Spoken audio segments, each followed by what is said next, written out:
কেমন আছেন রাজ্যের শিক্ষক কর্মচারী অবসরপ্রাপ্তরা? সত্যি সত্যি কি তারা সর্বোচ্চ যে সুযোগ সেটা কি পেয়ে যাচ্ছেন?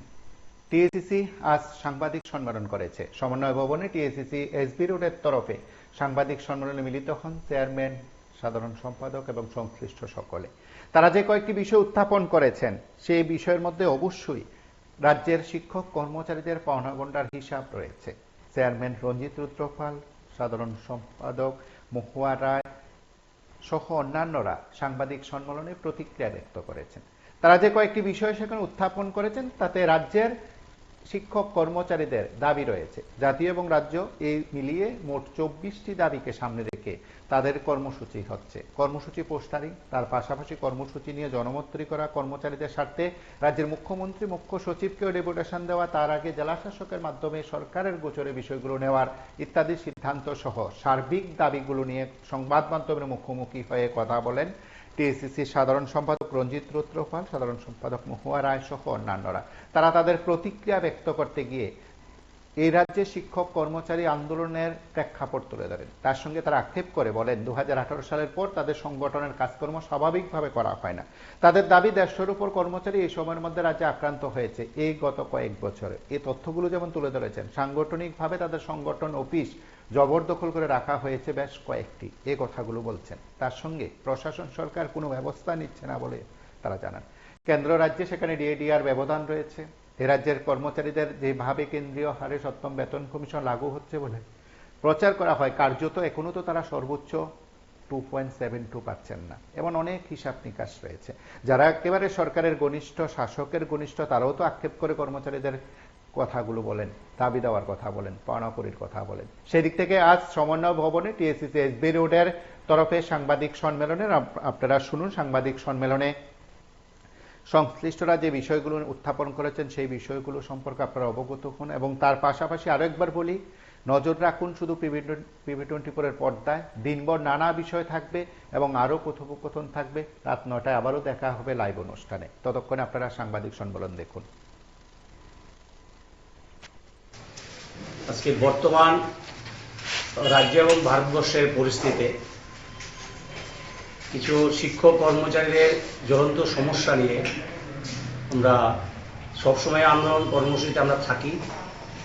আগামী দিন আমরা লড়াকু আন্দোলন কর্মসূচি নিতে যাচ্ছি, সেই কারণে আপনাদের ডেকেছি।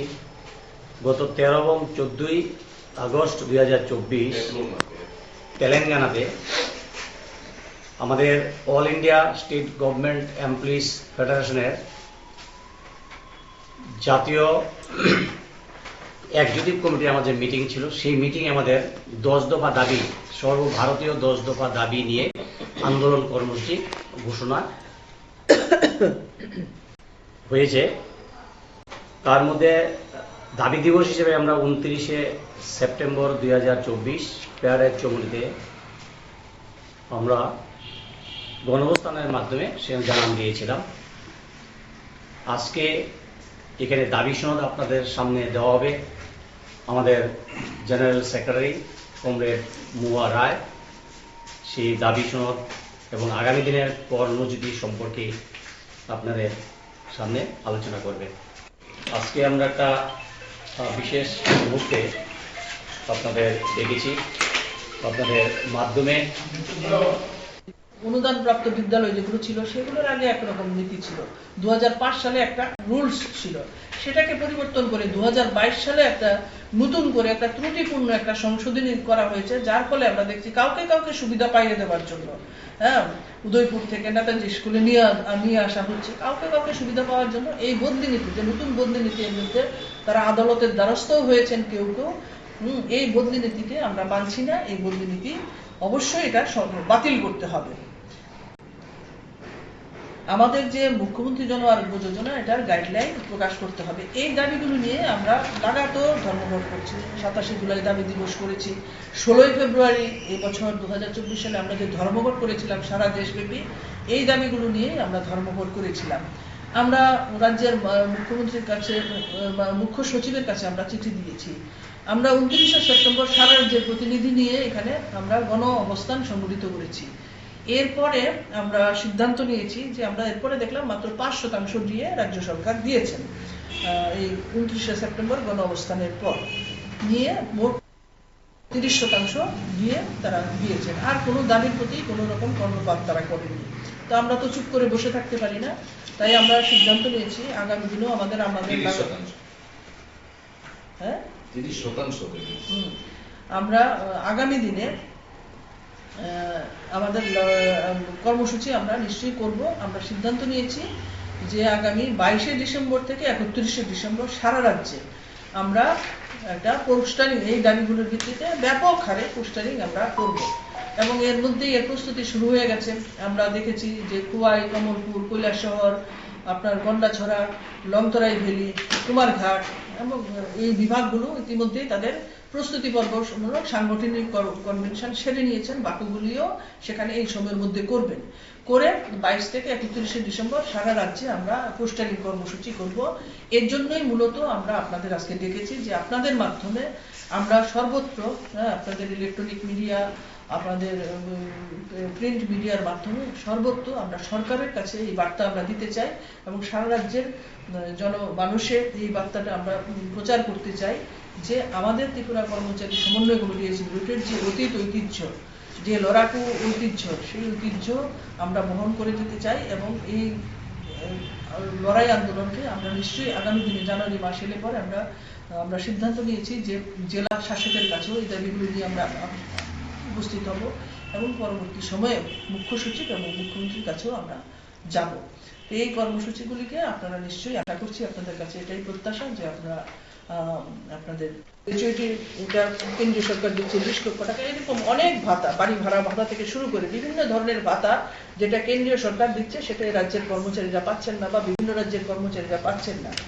আমরা বলছি এটা 10 বছর নয়, প্রতি 5 বছরে পে রিভিশন করতে হবে, একজন কর্মচারী পে রিভিশন করতে হবে, যত বকেয়া ডিএ ডিআর যেগুলো রয়েছে সেগুলো দিয়ে দিতে হবে। আপনারা জানেন যে 16 ফিনান্স কমিশন গঠিত হয়েছে এবং এই কমিশনের যে অষ্টম বেতন কমিশন গঠন করবার, এটাও আমাদের একটা দাবি রয়েছে। অষ্টম বেতন কমিশন গঠন করতে হবে, তার গঠন করার সময় সীমা কিন্তু পেরিয়ে গেছে।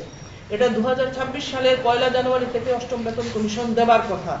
যদি দিতে হয় তাহলে কিন্তু আমাদের আরো আগেই অষ্টম বেতন কমিশন গঠন করা হবে, এখন পর্যন্ত করেনি। লোকসভায় একটা প্রশ্নোত্তরে দেখা গেছে যে বলছেন যে কেন্দ্রীয় সরকারের পক্ষ থেকে এখন পর্যন্ত কোনো চিন্তা ভাবনা নেই। তাহলে সপ্তম বেতন কমিশনই কি আমাদের দেশের মধ্যে শেষ বেতন কমিশন হবে? 16 ফিনান্স কমিশন আপনারা জানেন 5 বছর পর পর হয়।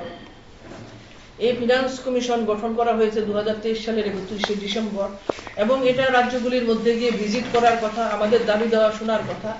এখনো পর্যন্ত তার কোনো উদ্যোগ আমরা দেখতে পাচ্ছি না। আমরা আশা করব 16 ফিনান্স কমিশনের কাছে এর আগে আমাদের সমস্ত পাওনা যেগুলো রয়েছে সেগুলো মিটিয়ে দিয়ে আমরা যাতে এই অর্থ রাজ্যের শিক্ষক কর্মচারীরা যাতে আমরা পেতে পারি, সারা দেশের সমস্ত রাজ্যের শিক্ষক কর্মচারীরা যেতে পারে, তার জন্য all India state government employees federation এই দাবিতে লড়াই করছে।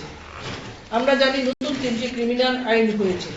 এই 3টি ক্রিমিনাল আইনের মধ্যে যারা সরকারের বিরুদ্ধে কোনো কথা বললেই সেটা নাকি দেশদ্রোহী হয়ে যাবে, বিভিন্ন আইন এইভাবেই তাদেরকে, কিন্তু সেখানে ক্রিমিনাল অ্যাক্টে সেখানে কোনো ইয়ে ছাড়া, চার্জশিট ছাড়াই সেখানে আগে যেটা 30 দিনের বেশি রাখা যেত না সেটা এখন 90 দিন পর্যন্ত রাখা যাবে। এই আইনগুলো বাতিল করতে হবে। আমাদের দেশের ধর্মনিরপেক্ষতা আজকে আক্রান্তর মুখে, সাম্প্রদায়িকতার বিরুদ্ধে আমরা জাত পাত ধর্ম একটা বৈচিত্র্যময় দেশ, সেখানে সবকিছুতেই যেমন এক দেশ, এক ভাষা, এক খাবার, এক পোশাক, সবকিছু একটা চালিয়ে দেওয়া হচ্ছে, অন্যগুলিকে অবহেলা করা হচ্ছে। এটার বিরুদ্ধে প্রশাসনকে সক্রিয়ভাবে সর্বত্র যারা সংখ্যালঘু রয়েছেন তাদেরকে রক্ষার জন্য, সে বাংলাদেশেই হোক আর ভারতেই হোক, রাজ্যেই হোক, সেখানে গন্ডাছড়াতেই হোক, কৈতরাবাড়িতেই হোক, কদমতলাতেই হোক, সর্বত্র যাতে সংখ্যালঘুরা তাদের নিরাপত্তা পায় তার জন্য সরকারকে ভূমিকা গ্রহণ করতে হবে। ইনকাম ট্যাক্সের যে সীমা সেটাকে 10 লক্ষ পর্যন্ত বাড়াতে হবে। আমাদের সারা দেশের সমস্ত শিক্ষক কর্মচারী, চুক্তিবদ্ধ কর্মচারী যারা রয়েছেন তাদেরকে এবং অবসরপ্রাপ্ত যারা, তাদেরকে ক্যাশলেস হেলথ স্কিম একটা আমরা খালি সর্বত্র শুনছি যে প্রধানমন্ত্রী যোজনা, আরোগ্য যোজনা, মুখ্যমন্ত্রী আরোগ্য যোজনা। আমাদের এখানে 2023 সালে বিধানসভা নির্বাচনের আগে আমাদের রাজ্যের মাননীয় মুখ্যমন্ত্রী ডক্টর মানিক সাহা ওনাদের স্কুল মাঠে ঘোষণা করেছিলেন জন আরোগ্য যোজনা, কিন্তু এটা নিয়ে এখন পর্যন্ত আপনারা স্বাস্থ্য দপ্তরেও খোঁজ খবর নিয়ে দেখতে পারেন, কোনো সুনির্দিষ্ট গাইডলাইন নেই, কিন্তু কেউ এখন পর্যন্ত পাচ্ছেন না, অথচ এটার প্রচার চলছে, প্রচারের ফানুষে কিন্তু আমরা ভেসে বেড়াচ্ছি। তো স্বাভাবিকভাবে এই দাবিগুলো আমাদের সামনে সেখানে রয়েছে। রাজ্যের ক্ষেত্রেও যে উল্লেখযোগ্য দাবি যে রিটায়ারমেন্টে যাচ্ছে, কিন্তু সেখানে পোস্টগুলি ফিল আপ করা হচ্ছে না, বেকাররা বিভিন্ন ভাবে কিন্তু প্রতারিত হচ্ছেন। রাজ্যের বেকাররা আগে বলা হতো নিজ স্কুলে চাকরি হবে,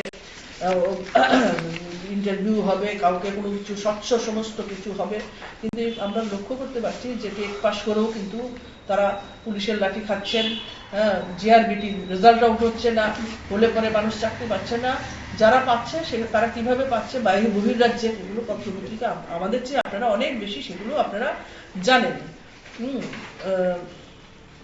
অ্যাডহক প্রমোশন একটা বিষয় রয়েছে, সেক্ষেত্রেও আমরা দেখছি অ্যাডহক প্রমোশন যে দেওয়া হয়েছে সেই ক্ষেত্রে অনেক জটিলতা দেখা যাচ্ছে। রিটায়ারমেন্টে যাওয়ার সময় তাকে আবার পূর্ণ স্কেলে ফিরিয়ে এনে সেই স্কেলে সমস্ত কিছু, এবং সে লিভ স্যালারির ক্ষেত্রেও কোথাও কোথাও দেখা যাচ্ছে যে অফিসিয়েটিং পে না দিয়ে তাকে কিন্তু পুরনো স্কেলে লিভ স্যালারি ইত্যাদি দেওয়া হচ্ছে, যদিও এগুলো আমরা সমন্বয় কমিটি তীব্রভাবে এর বিরোধিতা করছি। আমাদের যারা টিআরবিটি জিআরবিটি যারা শিক্ষক ছিলেন তাদের চাকরির প্রথম দিন থেকেই নিয়মিত স্কেলে বেতন দেওয়ার কথা, এটার ক্ষেত্রেও কোনো কিছু দেওয়া হচ্ছে না। সর্বশিক্ষায় যারা নিযুক্ত আছেন তাদেরকে আদালতের রায় থাকা সত্ত্বেও তাদেরকে সেই সুযোগ সুবিধা দেওয়া হচ্ছে না, এগুলো আমরা দেখছি। এডিসিতে যারা কর্মরত আছেন তাদেরকে আমরা, আপনারা খোঁজ খবর নিয়ে দেখতে পারবেন, তাদের কোনো সার্ভিস রুলও এখন পর্যন্ত কিন্তু নেই। এডিসিতে যারা আছেন তাদের জন্য যে একই সময়ে যে সমস্ত রাজ্য সরকার যে আর্থিক সুযোগ সুবিধাগুলো দেয়, এই সমস্ত কিছু থেকে তারা বঞ্চিত হচ্ছেন। এবং আমরা দেখছি যে আইন শৃঙ্খলা পরিস্থিতির ক্ষেত্রে যারা নেশা কারবারির সঙ্গে যুক্ত, নেশা পাচারের সাথে যুক্ত, তাদের বিরুদ্ধে কোনো কঠোর ব্যবস্থা নেওয়া হচ্ছে না। তো স্বাভাবিকভাবে এই জিনিসগুলো কিন্তু আমরা আমাদের দাবি সনদের মধ্যে রেখেছি। এটা বলছিলাম যে আমাদের যে শিক্ষা বলুন, স্বাস্থ্য বলুন, যে বিভিন্ন সহ বিভিন্ন দপ্তরগুলো যেগুলো রয়েছে, সেই দপ্তরগুলোর মধ্যে আপনাদের যে সমস্ত কর্মী দরকার, ডাক্তার দরকার, নার্স দরকার, প্যারামেডিক্যাল স্টাফ দরকার, স্কুলের শিক্ষক দরকার, বিজ্ঞান শিক্ষক দরকার, ক্রীড়া শিক্ষক দরকার, সেই সমস্ত ক্ষেত্রে আমরা দেখলাম যে আমাদের কাছে সেগুলো কিন্তু নেই। আমরা আরো হারিয়েছি 10,323 যে চাকরিচ্যুত শিক্ষক যারা, তাদেরকে এই সরকার আসার আগে প্রতিশ্রুতি দিয়েছিলেন যে তাদের বিকল্প কর্মসংস্থান করবেন, সেই কর্মসংস্থানের অধিকারও তারা করছেন না, উল্টো 191 জনের মতো প্রাণহানি এখন পর্যন্ত হয়েছে অভাবে, অনটনে, দারিদ্র্যে। তাদের পরিবারের ক্ষেত্রেও যে আমাদের একটা চাকরির দাবি ছিল, সেই সমস্ত কিছুকেই তারা উপেক্ষা করছেন। একটা সরকার হিসাবে রাজ্য সরকারি কর্মচারীরা হচ্ছে সরকারের প্রধান অবলম্বন তার পরিষেবা দেওয়ার ক্ষেত্রে। স্কুলে শিক্ষক না থাকলে ছাত্র শিক্ষিত হবে না, অফিসে কর্মচারী না থাকলে দপ্তরের পরিষেবাগুলো মানুষের কাছে পৌঁছবে না, যে অবলম্বন সেই যারা রাজ্য সরকারি কর্মচারী তাদেরকেই সেখানে তাদের ন্যায্য পাওনা থেকে তাদের অধিকারগুলো হরণ করেছেন। এবং আরো বিভিন্ন ক্ষেত্রে আমাদের যা যা সুযোগ সুবিধা সেগুলোর ক্ষেত্রে তারা উদাসীন থাকছেন। সেই সমস্ত দিক দিয়ে বিবেচনা করে আমরা তো আমাদের কর্মসূচিগুলি পালন করছিলাম। এর মধ্যে আমরা দেখেছি যে গত 72 মাসে, এই 18 সালের পর থেকে প্রায় 1.5 শতাধিক কর্মচারী তারা আক্রান্ত হয়েছেন, হেনস্থা হয়েছেন। অফিসে কৈলাস শহরে গৌরনগর যে ব্লক, সেই ব্লকের ভেতরে ঢুকে প্রকাশ্য দিবালোকে মহিলা কর্মচারী সহ যারা অফিসে কাজ করছেন তাদেরকে সেখানে দুষ্কৃতিকারী যারা তারা আক্রমণ করেছে। আমাদের উদয়পুর অফিসে সন্ধ্যাবেলা এরকম অফিসে বসে সংগঠনের কাজকর্ম চলছে, সেই অফিসে প্রকাশ্যে সন্ধ্যাবেলা সেখানে আক্রমণ করেছে। আমরা উদয়পুর সমন্বয় কমিটি, উদয়পুর আর.কে.পুর থানায় এফআইআর করেছে। আমরা কেন্দ্রীয় কমিটি আমাদের রাজ্যের মুখ্য সচিবকে চিঠি দিয়ে জানিয়েছি, ডিজিপিকে চিঠি দিয়ে জানিয়েছি, তারা সেখানে কোনো প্রতিকার করছেন না। সেদিন আমরা সোনামুড়ায় দেখলাম যে পরের দিন একটি স্মরণ সভা হবে, আগের দিন রাত্রিবেলা দরজা জানালা ভেঙে সেখানে 8টি সিলিং ফ্যান সহ 100টা চেয়ার সেখানে উধাও হয়ে গেল, আরো সামান্য মূল্যবান সম্পত্তি যেগুলো ছিল সেগুলো ভেঙে থেকে এফআইআর করা হয়েছে সোনামুড়ায়, সেটাও কিন্তু পুলিশ প্রশাসন একদম নীরব। আমরা চোখের সামনে দেখলাম আমাদের 10,323 চাকরিচ্যুত শিক্ষক বাদল শীল, তিনি পঞ্চায়েত নির্বাচনে প্রার্থী হয়েছেন। এ রাজ্যে গণতন্ত্র কোথায়, আমরা অবাক যাই। সেই বাদল শীলকে সেখানে প্রকাশ্যে পিটিয়ে তাকে সেখানে খুন করা হলো। আমরা দেখলাম অভিজিৎ দে শিক্ষক উদয়পুরে, তাকে সেখানে পিটিয়ে তাকে মেরে ফেলা হলো। আমরা সচিবালয়ের কর্মচারী সুবরকেও আমরা দেখেছিলাম।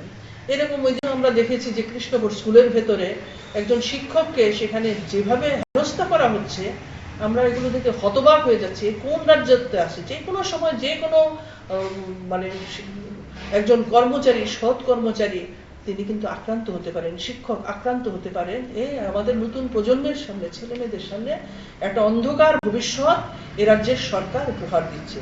তো এই জায়গায় দাঁড়িয়ে আমরা মনে করি যে আমাদের সর্বভারতীয় যে দাবিগুলো রয়েছে, সারা দেশে যে লড়াইটা চলছে, সেটা হলো PFRDA অ্যাক্ট, যেটা 2004 সালে শুরু করেছিল কেন্দ্রীয় সরকার, 2013 সালে আইন হয়েছে। NPS এটা নামে এই যে পেনশন, যে কন্ট্রিবিউটেড 10% কর্মচারী দেবে এবং 10% সরকার দেবে, সেটাকে এখন UPS, যেটা সেখানে 14% করা হয়েছে, বাড়ানো হয়েছে, যে সরকার থেকে 14% দেবে। এই নতুন যে একটা 2024 সালে এই ইউনিফাইড পেনশন স্কিম, সেটা ঘোষণা করা হয়েছে। আমরা দেখলাম গতকালকে এক দেশ এক ভোট কেন্দ্রীয় মন্ত্রিসভা অনুমোদন দিয়েছে, কিন্তু পেনশনের ক্ষেত্রে আমরা দেখছি সেটা কিন্তু এক দেশ এক পেনশন হচ্ছে না। MP MLA যারা, তারা কিন্তু তাদের যে পুরনো পেনশন পদ্ধতি, একবার MP হয়ে গেলে তিনি কিন্তু পেনশন পাচ্ছেন। হ্যাঁ, তাদের কিন্তু কোনো কন্ট্রিবিউশন করতে হচ্ছে না, তারা কিন্তু এক বছরে একবার নির্বাচিত হলে তারা পেনশন পাচ্ছেন। কিন্তু যারা শিক্ষক কর্মচারী আছেন, তাদেরকে কিন্তু এই নতুন পেনশনের আওতায় নিয়ে আসা হচ্ছে। স্বাভাবিকভাবেই সারা দেশ জুড়ে যারা এই নতুন পেনশনের আওতায় রয়েছেন, তারা ঐক্যবদ্ধ হচ্ছে, নতুন করে সংগঠন তৈরি হচ্ছে যে আমাদের আবার পুরনো OPS, যেটা old pension system, defined benefit pension সিস্টেমে, সেখানে আমাদের ফেরত যেতে হবে। আমরা চুক্তিগত আউটসোর্সিং, যার কোনো ভবিষ্যৎ নেই, আমরা দীর্ঘদিন ধরে বলছি এটা সম্পূর্ণ বন্ধ করতে হবে এবং সমস্ত অনিয়মিত কর্মচারীদের নিয়মিত করতে হবে। সরকারি দপ্তরে অবসরে যাচ্ছেন, লক্ষ লক্ষ পদ শূন্য হচ্ছে কেন্দ্রীয় সরকারের, রাজ্য সরকারের, সেখানে কয়েক কোটি শূন্য পদ পড়ে রয়েছে, সেখানে বেকারদের কর্মসংস্থানের জন্য কোনো ব্যবস্থা নেওয়া হচ্ছে না। দপ্তরকে ডাউন সাইজিং করে, সংকোচন করে, সেখানে পুরোপুরিটাই প্রাইভেটের হাতে বিভিন্ন সেক্টর তুলে দেওয়া হচ্ছে। আমরা রেলের ক্ষেত্রে দেখছি, প্রতিরক্ষার ক্ষেত্রে দেখছি, সরকারি ক্ষেত্রে আমরা সমস্ত জায়গায় এই বিষয়গুলো দেখছি। জাতীয় শিক্ষানীতি যে দেশের সামনে বিপর্যয় নামিয়ে গেছে, বিশেষ করে আমাদের রাজ্যে বিদ্যাজ্যোতির নামে যে অবৈতনিক শিক্ষা ব্যবস্থা ছিল, সেটাকে একদম পুরোপুরি ধ্বংস করে দেওয়া হয়েছে। একটা বৈষম্য তৈরি করে দেওয়া হয়েছে। এখানে নতুন করে বাংলা ভাষার জায়গায় ইংরেজি মাধ্যম এনে ঢুকিয়ে, যে রাজ্যের যারা প্রত্যন্ত শিশু, কোমলমতি, কিশোর কিশোরী, তরুণ তরুণী রয়েছেন, তাদের সামনে যে ভবিষ্যৎ, আমরা একদম এটা মানে পরীক্ষাগারে এটা প্রমাণিত হয়ে গেছে যে এই যে নতুন শিক্ষা নীতি, বিদ্যাজ্যোতি প্রকল্প, পরীক্ষা যেটা চলছে, এই ছাত্রছাত্রীদের ভবিষ্যৎটা অন্ধকারে। কাজে এটাকে অবিলম্বে বন্ধ করতে হবে। এটা চালু করে দিয়েছে, এটাকে এই প্রকল্প বন্ধ করতে হবে। বিদ্যুৎ আইন যেটা 2020, সেটাকে বিদ্যুৎ পুরোপুরি বেসরকারীকরণ করে দিয়ে আমরা আমাদের রাজ্যে যেটা আমরা ভুলে যেতে বসেছিলাম, লোডশেডিং, সেটা আমরা এখন দেখছি বিভিন্নভাবে এই বিদ্যুৎ আইনের মধ্য দিয়ে স্মার্ট মিটার ইত্যাদি ইত্যাদি বসিয়ে বিদ্যুৎ পরিষেবাকে এমন একটা জায়গায়, লোকসানের জায়গায় নিয়ে যাওয়া হয়েছে বেসরকারীকরণ করে, যেটা 2005 সালে এটা নিগমে পরিণত হলেও আমরা দেখতাম অনেক লাভ থাকতো, সেটা সরকারের কাছে অনেক টাকা দিতে পারতো। কিন্তু এখন এটা লোকসানে চলতে চলতে এমন একটা জায়গায় হয়েছে, এবং বেসরকারীকরণ করতে করতে এই জায়গার মধ্যে তাদের কোনো নির্দিষ্ট service rule, group C group ডিতে কোনো সার্ভিস রুল নেই, তাদের প্রমোশনের কোনো সুযোগ নেই, তাদের কোনো সেখানে পর্যাপ্ত কর্মী নেই, তাদের একটার পর একটা কোনো নিরাপত্তা ছাড়া তাদেরকে সেখানে কারেন্টের কাজ করতে হচ্ছে, আর দুর্ঘটনায় পড়তে হচ্ছে, তাদের জন্য কোনো স্কিম টিম ইত্যাদি কিছু নেই। এই বিষয়গুলি আমরা দেশে এবং রাজ্যে এই বিদ্যুৎ বিল 2000-এর যে ক্ষতিকারক দিক, এই বিষয়গুলো আমরা দেখছি। আমাদের ডাকে সাড়া দিয়ে আপনারা এসেছেন, সংগঠনগুলো রয়েছে, তারাও এই শিক্ষক কর্মচারীদের উপর যে সার্বিকভাবে সারা দেশে এবং আমাদের রাজ্যে যে আক্রমণ নামিয়ে আনা হয়েছে, আমাদের যে অর্জিত অধিকারগুলো হরণ করা হচ্ছে, তার বিরুদ্ধে সারা দেশেও একটা লড়াই চলছে, আমাদের রাজ্যেও সেই লড়াই আমরা করছি আমাদের ন্যায্য দাবি দেওয়াগুলো নিয়ে, এবং আগামী দিনেও আমাদের লড়াই কর্মসূচি থাকবে।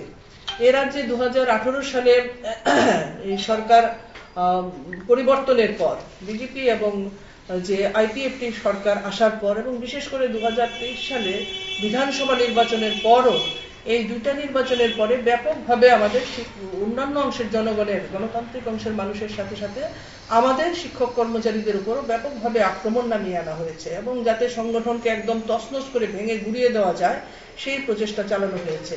এবং আমাদের বেশ কিছু অধিকার মানুষ অনেক আশা করেছিলেন, কেউ কেউ বিভ্রান্ত হয়েছিলেন আমাদের মধ্যে হয়ে এই সরকারকে এনেছিলেন। কিন্তু আমরা দেখলাম 2018 সালের পর থেকে অনেকগুলো অধিকার আমাদের হারিয়ে গেছে। আমাদের যে পেনশন, নন কন্ট্রিবিউটারি যে পেনশনের অধিকার, সেটা আমাদের হারিয়ে গেছে 2018 সালে, যেটা সারা দেশে 2004 সালে লাগু হয়েছিল। বামপন্থী সরকার থাকার কারণে তারা বিধানসভায় সর্বসম্মতভাবে সিদ্ধান্ত নিয়ে তারা আমাদের যে পেনশনটাকে রক্ষা করেছিলেন, সেটা 2018 সালে সরকার এসেই প্রথম কাজ 1 জুলাই এটাকে আমাদের কাছ থেকে কেড়ে নিয়েছেন। আমাদের যে অনিয়মিত কর্মচারী, DRW, contingent, casual worker, part time worker যারা ছিলেন, তাদের যে নিয়মিত হওয়ার একটা নির্দিষ্ট সময় অন্তর, কেউ 17 বছর পর, কেউ 15 বছর পর, কেউ 10 বছর পর, কেউ 5 বছর পর, এই সমস্ত যে 6টা সার্কুলার ছিল, সেই সার্কুলারগুলিকে 2018 সালে এক কলমে খোঁজায় সেটাকে তাদের অনিয়মিত হওয়ার সুযোগ বন্ধ করে দিয়েছেন, যার ফলে এই অধিকারগুলো আমরা হারিয়েছি। একজন কর্মচারী মারা গেলে পরে ডাইন হার্নেসে যে চাকরির অধিকার, সেই যে কর্মরত অবস্থায় তার পরিবারের একজনকে চাকরি পাবার যে অধিকার, সেটাও কিন্তু এই জোট সরকারের আমলে আমরা হারিয়ে ফেলেছি। আমরা অবসরের 1 বছর আগে হোম টাউনে থাকার যে ফ্যাসিলিটি, সেই ফ্যাসিলিটি এটা বামপন্থী সরকার রক্ষা করত, কিন্তু এই জোট সরকার এসে আমরা দেখলাম এই ফ্যাসিলিটিটাকে একদম, মানে এখনো আমাদের চেয়ারম্যান যিনি, তিনি 1 বছরের মধ্যেই রিটায়ারমেন্টে যাবেন, অথচ তাকে তৈদুতে জামুকবাড়ি স্কুলে চাকরি করতে হচ্ছে। এবং আমাদের সংগঠনের নেতৃত্ব থেকে শুরু করে বিভাগীয় সম্পাদকদের থেকে কেউ তাদের জায়গায় থাকতে পারছেন না, হোম টাউনে থাকতে পারছেন না রিটায়ারমেন্টের সময়। মহিলা কর্মচারীরা অসুস্থ, তারাও থাকতে পারছেন না। এগুলো আমরা হারিয়েছি।